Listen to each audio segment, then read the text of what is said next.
Tumbler தான் விழுந்துச்சா? நான் கூட பயந்துட்டேன். சாரி. பரவாயில்ல. டைம் என்னாச்சு? 8:30 ஆயிடுச்சு. என்னது, அவ்வளவு டைம் ஆயிடுச்சா? ஏய், எங்க போற? காலேஜுக்கு போக வேண்டாமா? குளிச்சு ரெடி ஆகணும்ல. இன்னைக்கு காலேஜ் போறியா நீ? என்ன நீ எல்லாத்துக்கும் அதிர்ச்சி ஆகுற? டிரைவிங் போறேன்னு சொன்னாலும் அதிர்ச்சி ஆகுற, காலேஜுக்கு போறேன்னு சொன்னாலும் அதிர்ச்சி ஆகுற. நைட்டு ஃபுல்லா வண்டி ஓட்டிட்டு வந்திருக்க. வீட்டுக்கு வந்ததுமே ஒரு பஞ்சாயத்து நடந்திருக்கு.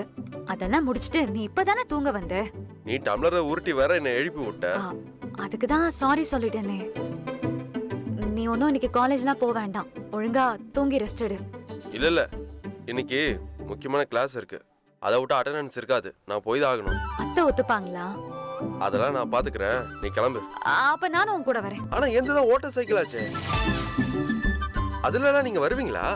அது ஓட்ட சைக்கிள் தான், ஒத்துக்கிறேன். ஆனா நான் வந்தா நல்ல சைக்கிள் ஆயிடும். என்ன டிராப் மட்டும் பண்ணிடு. பஸ்லயே போயேன். உன்கிட்ட இப்போ பேசினதுல எனக்கு கொஞ்சம் டைம் லேட் ஆயிடுச்சு. என் காலேஜ் போற பஸ் வேற கண்டிப்பா மிஸ் ஆயிருக்கும். கடைசியில பழிய என் மேல போடுற பாத்தியா? இனி நடந்துதான் போகணும். நடந்து போறதுக்கு உன் கூட சைக்கிள்லயே போயிடலான்னு பார்த்தேன். ஆமால. சரி இரு, நான் குளிச்சுட்டு வந்துடுறேன்.